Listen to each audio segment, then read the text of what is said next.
let's do this a few more times to practice. And then we'll look at some cool examples. You have a question? No? Okay. Okay. So we need to solve this system algebraically, again, using substitution. So again, we've got 4 options here that we could solve for. This guy, this guy, this guy, this guy. Which do you think would be the easiest to solve for first? Y. Probably this y, or that x there. Either one. Okay? And you could solve for the other guys if you wanted, but it's easiest to solve for the variable that is already kind of by itself, that doesn't have a coefficient other than 1. So let's, what should we do? Let's solve for this x. Okay? So I have x minus 0.4y equals negative 16, and I got to bring over the negative 0.4y. So that becomes x equals negative 16 plus 0.4y. And again, I want to be clear, this is saying that the value of x is the same as going negative 16 plus 0.4y. They are the same. They can be replaced for each other because they are equal. Okay? What do I do with that now? You put it in beside the 2 on the other equation for x. Good. Right? I take this statement, the thing that x is equal to, and I substitute it for the other x. Substitute it in, oh man, for this x right here. It has to be in the other equation. Okay, I'll show you later what happens when you put it in the same equation. Okay, so let's do that.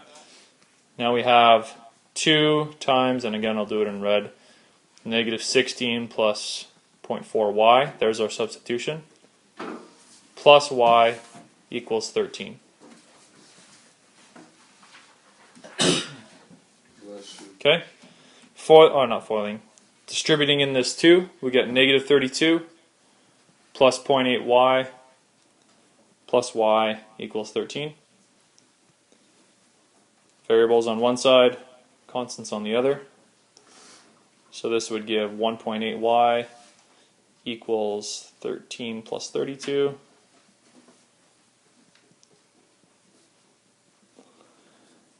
And 13 plus 32 is 42, 45. And divide out the 1.8.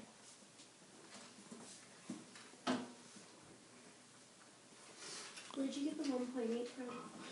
I went 0.8 plus 1. Oh, okay. Yeah, it would be 1.8. And 45 divided by 1.8, that would be, what?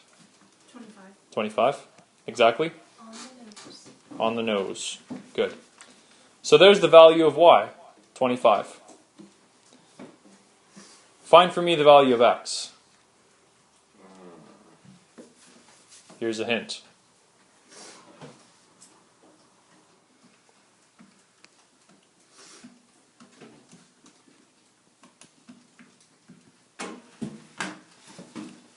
Okay, what does that equal? Negative 6. There we go. Can you tell me the coordinates of the intersection points? Negative 6, 25. Negative 6, 25. Right? So you can kind of visualize what that would look like. Negative 6, 25 would be in the third quadrant. So you'd have 2 lines that, well, what would they look like? This one would have a negative slope.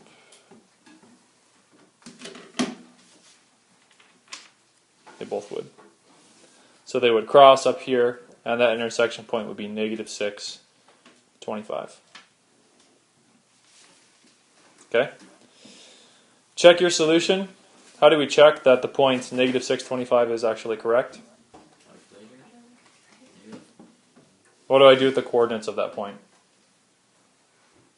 Verifying is sometimes what it's called. Put them back in the equation. Yeah, put the point into both equations. Okay, so let's check. We're going to check negative 6, 25. Okay, so put in negative 6 for x in the first equation. So that's 2 times negative 6 plus 25. And that should equal 13. Let's see if that happens. 2 times negative 6 is negative 12 plus 25. And that actually does equal 13. So that one's good. But we also have to check the other line, right? Because we have to prove that it's on both lines. So that's negative 6 minus 0.4 times 25 should equal negative 16. You guys all understand what I'm doing? Yep. Okay.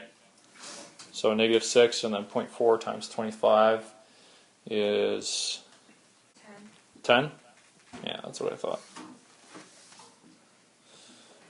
And negative 16 does equal negative 16. Both sides are the same. So there, we checked.